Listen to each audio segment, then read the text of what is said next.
فنانين عرب شاركوا في أفلام عالمية وسطع نجمهم عالياً. تعتبر سيدة الشاشة العربية فاتن حمامة الأولى في المشاركة بالأفلام العالمية، حيث لحقت بزوجها الفنان عمر الشريف الذي بزغ نجمه في السينما العالمية في ستينيات القرن المنصرم، وشاركت في فيلم أمريكي بعنوان القاهرة، وكان من بطولة الفنان جورج ساندرز.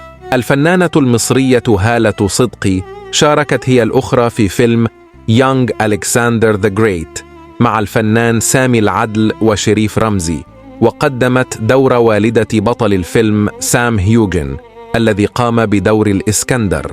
الفنانة باولا عبدول ممثلة سورية أمريكية من أصول يهودية، ولدت بولاية كاليفورنيا عام 1962، وعملت كممثلة وراقصة ومغنية كبيرة في هوليوود، وكانت أحد أعضاء لجنة التحكيم في البرنامج العالمي الشهير أمريكان آيدول.